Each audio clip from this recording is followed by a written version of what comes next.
महाराष्ट्रातील प्रत्येक अपडेट जाणून घेण्यासाठी आजच मेट्रो रायगडच्या सोशल मीडिया प्लॅटफॉर्मला लाईक, फॉलो आणि सबस्क्राइब करा. नमस्कार. आज 32 आवास जिल्हा परिषद मतदारसंघातील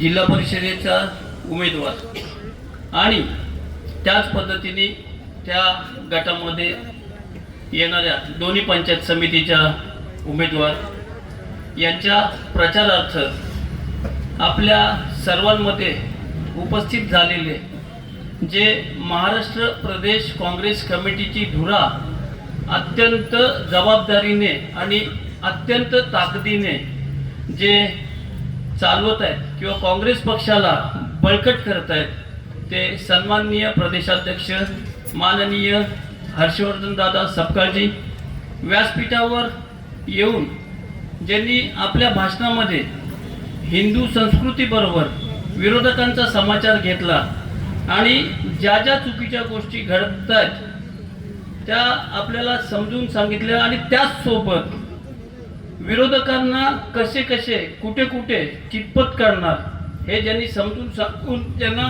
सभेसाठी निघून जावं लागले ते आपले आधारस्तंभ भारतीय शेतकरी कामगार पक्षाचे नेते भाई जयंत पाटील, व्यासपीठावर उपस्थित असलेले सिनियर म्हणजे आपले शंकरराव म्हात्रे म्हणजे आपले आप्पा तोडणकर गुरुजी, आपल्या रायगड जिल्ह्याचे जिल्हाध्यक्ष सन्माननीय महेंद्र शेठ घरत, काका ठाकूर, पाडगावकरची शिवताई आणि व्यासपीठावर उपस्थित असलेले सर्वच मान्यवर आणि बहुसंख्येने उपस्थित राहिलेले मतदार बंधू आणि भगिनींनो, आज ज्या पद्धतीने ह्या मतदारसंघामध्ये जे वातावरण आहे किंवा ज्या पद्धतीने आपण सर्वजण आम्हा तिन्ही उमेदवारांना भरघोस सहकार्य करतात, मी तुम्हाला आवर्जून सांगतो. माझ्या आधी इथे योगीजी मगर साहेब येऊन बोलून गेले, त्यांनी भाग्यांक सांगितला पप्पांचा, त्याचसोबत जो 9 आहे तो पप्पांसाठी आणि जो 7 आहे तो जयंतभाईंसाठी प्रिय होता आणि तो जयंतभाईचा 7 हा भाग्यांक होता. मला या सर्व गोष्टी माहीत आहेत कारण मी हे जे बाळकडू आहे आपण म्हणतो की जवळजवळ वयाच्या 10व्या-12व्या वर्षापासूनच आम्ही पप्पांसोबत काम करायला सुरुवात केली आणि तेव्हापासून सपकाळ साहेब आम्ही ह्या सर्व समाजकारणाला वाहून दिलं. आज मला सांगायला सपकाळ साहेब आनंद वाटेल आणि आपल्याला थोडीशी माहिती द्यायला पण पाहिजे. ही जी सभा होते ती 32 आवास मतदारसंघाची ही चोंडी नाक्यावर होते. या चोंडी नाक्याबद्दल जर सांगायचं झालं तर माझे वडील स्वर्गीय माजी आमदार मधुशेठ ठाकूर हे मूळ सातेरचे गावचे, त्यांचा जन्म बहिरवळ्यातला, त्यांचं आजोळ बहिरवळ्यातलं, पण सातेरचे गावामध्ये ते त्यांचं बालपण जात होतं. वयाच्या माझ्या माहितीप्रमाणे 7-8 वर्ष असतील त्यांना दुसरीतून शाळा सोडावी लागली. घरची परिस्थिती फार कठीण होती आणि दुसरीच्या वर्गातून त्यांना शाळा सोडावी लागली. दुसरीतून चोंडी नाक्यावर ह्या नाक्यावर आले आणि सपकाळ साहेब ह्या नाक्यावरती त्यांनी ह्या समोरच्या हॉटेलमध्ये जिथे आपण बसलेलो तिथे एक समोर हॉटेल होतं आणि त्या हॉटेलमध्ये अक्षरशः लहान मुलं म्हणजे लहान वयामध्ये त्यांना वेटरचं काम करावं लागलं, परंतु ते कुठे त्या वेळेपासून कधी घाबरले नाही, काही त्यांनी कुठली म्हणजे कसली तमा बाळगली नाही, मेहनत करत राहिले आणि मेहनत करत करत करत ह्याच नाक्यावरती ज्या ठिकाणी त्यांनी हॉटेलमध्ये काम केलं त्याच समोर त्यांनी म्हणजे स्वतःच्या नावाने आज आपण त्या पप्पांच्या नावाने हे कॉम्प्लेक्स तयार केलं आणि ते या अलिबागचे आमदार झाले. सांगण्याचं उद्दिष्ट काय तर दुसरीपर्यंत ते स्वतः शिकले, त्यांना शिक्षण घेता आलं नाही, पण त्यांनी काकांना डबल.M.Com केले. माझे मोठे बंधू प्रवीण दादा त्यांना वकील बनून आज ते 30-35 वर्षाची प्रॅक्टिस करतात. आम्हा भावंडांना सर्वांना चांगलं शिक्षण दिलं, मला इंजिनियर केलं, बाकी बहिणींना ग्रॅज्युएट केले, संपूर्ण कुटुंबाला त्यांनी चांगलं शिक्षण दिलं. पण एवढ्यावरच थांबले नाही. 2004ला ज्या वेळेला ते आमदार झाले सर्वात पहिले गेले विलासरावांकडे. विलासरावांना जाऊन सांगितलं मला माझ्या ग्रामीण भागामध्ये शिक्षणाची सोय नाही, माझ्या मुलांना गोरगरीब आदिवासींच्या मुलांना इथल्या गोरगरीब मुलांना अलिबागला नाही तर दुसरीकडे शिकायला जाते, त्या मुलांसाठी मला सर्वात पहिलं सिनियर कॉलेज चालू करून द्या आणि त्यांनी सर्वात पहिलं सिनियर कॉलेज चालू करून घेतलं. ही समाजसेवा बाळगणारे जे स्वतः शिकू शकले नाही परंतु त्यांनी या इथल्या पंचक्रोशीतल्या मुलांना या समवडके विद्यालयाच्या मार्फत आज चांगल्या दर्जाचं शिक्षण देत आहेत. आज मला सांगायला आवडेल, ज्या काकांनी थोड्या वेळापूर्वी संभाषण केलं ते या समवडके विद्यालयाचे आणि आमच्या लोकमान्य टिळक शिक्षण प्रसारक मंडळाचे अध्यक्ष आहेत. सुनील अप्पा संचालक आहेत, इतर सर्व बसलेली मंडळी अनेक संचालक आहेत, मी स्वतः संचालक आहे.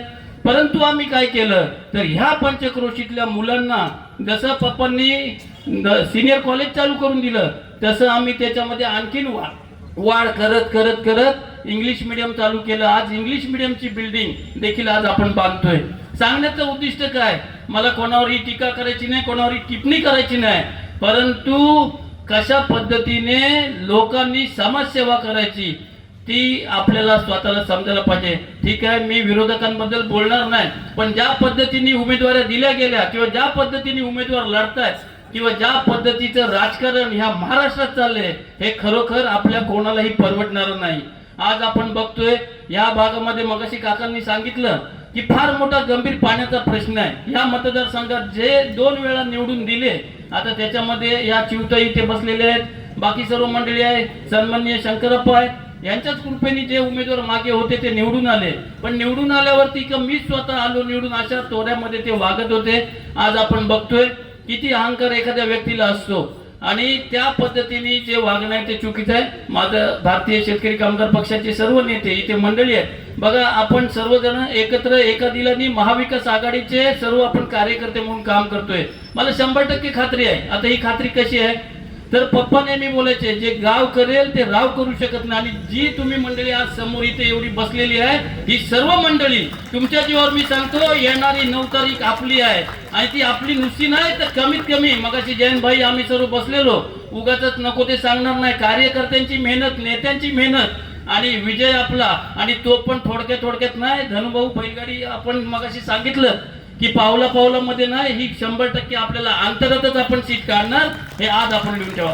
सांगण्याचं उद्दिष्ट मगाशी धनुभाऊ तुम्ही बोलले की 32 रायगडला वेळ आहे 2029 अजून यायचे. 32 रायगड लोकसभेचा मतदारसंघ आहे आणि 32 आवास हा जो आहे जिल्हा परिषदेचा मतदारसंघ आहे, त्याला वेळ आहे 2029 ला वेळ आहे. आज मी तुम्हाला सांगेन जे जसं काकांनी सांगितलं की पाणी प्रश्न, आज खरोखर पाण्याची गंभीर अवस्था. जर आपण पुढे गेलो एक झिराटच्या पुढे आपण रांजणपाड्याच्या पुढे आवाजपाटा, नंतर आपलं धोकवडे आणि धोकवड्याच्या नंतर जो मांडवा दस्तुरी गाव येतो तेव्हापासून जी पाण्याची समस्या होते, अरे मला वाईट वाटतं त्या स्त्रियांचं, बोर्णीतल्या आपल्या भगिनींचं.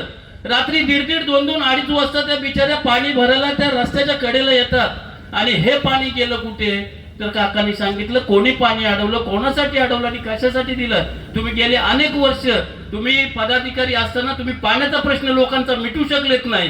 तुम्ही पाणी लोकांचं जे होतं गोरगरिबाच्या तोंडचं पाणी तुम्ही काढलं आणि धनदारग्यांना दिलं आणि ही असली पद्धत जर योग्य नाही. मांडव्यापासून पुढे असणाऱ्या पूर्ण खारेपाटापर्यंत बागदांडा असेल, मिळकतकर असेल, इतर बाकीची कोरपुरली असेल, या सर्व ठिकाणी पाण्याची फार गंभीर परिस्थिती आहे. आज मला तुम्ही आज पर्यटन दृष्ट्या महत्वाचा असलेला आपला भाग, इथल्या समुद्र किनाऱ्यांची परिस्थिती बघा आणि ह्या सर्व गोष्टींना आपल्याला आळा बसवायचा आहे. आज तुम्हाला सांगतो जे आता मगाशी भाई बोलून गेले टक्केवारीचा विषय, खरोखर 100% टक्केवारीचा विषय खरोखर आहे. कारण फक्त हा कार्लेखिंडीतला रस्ता नाही. आज जर आपण आवास नागेश्वर रस्त्याकडे जर गेले अनेक दिवस तो रस्ता तसा पडलाय, लोकांना आवासच्या जाणाऱ्या धूळखात जावं लागते आणि हे कोणामुळे जायला लागते, इथे कोण सत्तेमध्ये आहे, त्या सत्तेतल्या असलेल्या लोकांमुळे आपल्याला धूळ खायला लागते. आजची परिस्थिती आपण बघतोय, रस्त्यांची परिस्थिती खराब आहे. कार्लेखिंडीच्या इथून जर आपण आपल्या कनकेश्वर फाट्यापर्यंत यायचं झालं, अतिशय रस्त्याची खराब परिस्थिती. मग तुम्ही काय करताय, फक्त पर्सेंटेज आणि अशा पद्धतीची कामं जी आहेत ती आपल्याला कोणालाही परवडणारी नाही. मला खात्री आहे का ज्या पद्धतीने आपण सर्वजण इथे एकत्र आलेले आहात, आज बघा मला तरी वाटते म्हणजे मी जे बघितलेल्या पहिली वेळ अशी आहे का ज्या सभेला स्वतः काँग्रेस पक्षाचे महाराष्ट्राचे प्रदेशाध्यक्ष हजर राहिलेत. आज फक्त का तर पप्पांवर असलेलं प्रेम, जे काय माझे संबंध त्याच्यासाठी आज ते आले. खरे तर आपल्याला माहिती आहे 28 तारखेला ही सभा होणार होती, परंतु 28 तारखेला ज्या स्टेजवरती सभा करायची होती त्या स्टेजवरती आम्हाला अजितदादांना श्रद्धांजली व्हायची वेळ आली. ठीक आहे, आम्ही त्या दिवशी प्रदेशाध्यक्ष साहेब मी आपल्याला पण मेसेज केला, आपण देखील बोललो की बाबा बरोबर आहे तुम्ही ही सभा कॅन्सल केली, पण सांगावं काय की आम्ही 100% ही सभा कॅन्सल केली, दिवसभराचा प्रचार दौरा कॅन्सल केला, संपूर्ण आमचे प्रोग्राम जेवढे होते तेवढे कॅन्सल केले. पण ह्यांच्या सोबत महायुतीत असलेल्या सर्व लोकांनी घरोघरी जाऊन प्रचार असेल का बाकीचे प्रचार केले. म्हणजे काय चालले तुमचं? भाई जे बोलून गेले ते चुकीचं काहीच बोलले नाही. तर तुम्हाला फक्त फक्त फक्त सत्ता जर गरजेची असेल तर हे योग्य नाही. आज या इथे अनेक इथे प्रोजेक्ट आलेले आहेत. आपण बघाल तर मोठमोठे प्रोजेक्ट आलेले आहेत. या इथे गोरगरिबांना सामावून न घेता जास्तीत जास्त बाहेरच्या लोकांना आणण्याचा प्रयत्न केला जातोय. बाहेरच्या कॉन्ट्रॅक्टर्सना काम दिलं जाते, इथल्या स्थानिक सप्लायर्सना डावललं जाते. पण हे आपण होऊन देणार नाही. तुम्ही काळजी करू नका. जे जे तुमचे हक्क आहे ते तुम्हाला मिळून दिल्याशिवाय राजाभाऊ गप्प राहणार नाही. हे देखील मी आज या निमित्ताने सांगतो. आज आपल्याला माहिती आहे मी एक उमेदवार आहे जो जिल्हा परिषद लढवतोय. आपल्या सर्वांच्या कृपेने, आपल्या सर्वांच्या आशीर्वादाने मी जिल्हा परिषद लढवतोय. परंतु मला सांगायला आवडेल, खरोखर मानायला पाहिजे, ज्या दोन्ही भगिनी माझ्या सोबत या इथून एक जी आपल्या किहीम गणातून आणि जी आवाज गणातून जी निवडणूक लढवते. आता एक मिनिट नैनाताई, एक मिनिट फक्त नैनाताई हात लोकांना नमस्कार करा. याच्या नैनाताई आहेत. खरोखर म्हणजे मानायला पाहिजे.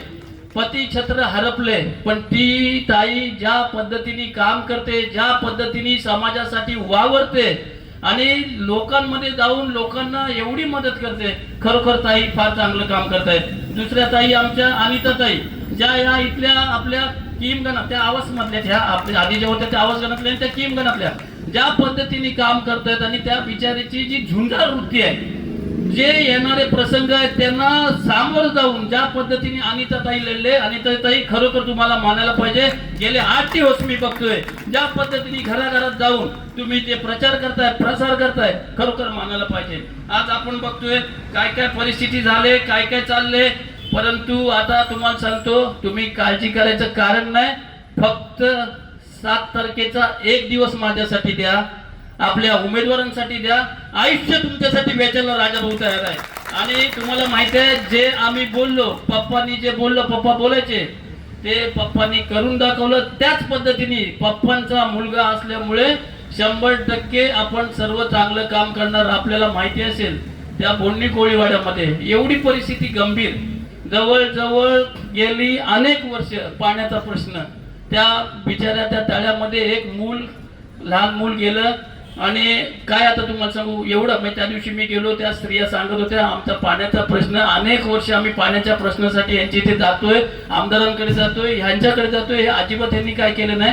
पण 100% आम्ही त्यांना सांगितलं आम्ही तुमचा पाण्याचा प्रश्न मिटवू. आणि ज्या तळ्यामध्ये जे मूल गेलेलं तिथे आम्ही, म्हणजे बघा ना कसं असतं, शेवटी समाजसेवा करायची आहे तर ती त्याच पद्धतीने करायची असते. आज आता इथे प्रदेशाध्यक्ष साहेब आपण आलात, खरोखर मी आपले म्हणजे अगदी ठाकूर कुटुंबांच्या इथनं तर म्हणजे आभार मानेनच मानेन. पण ज्या पद्धतीने आपण आमच्यासाठी येऊन आज आपण ज्या पद्धतीने माझ्यासोबत. Subscribe now and press the bell icon. Never miss an update.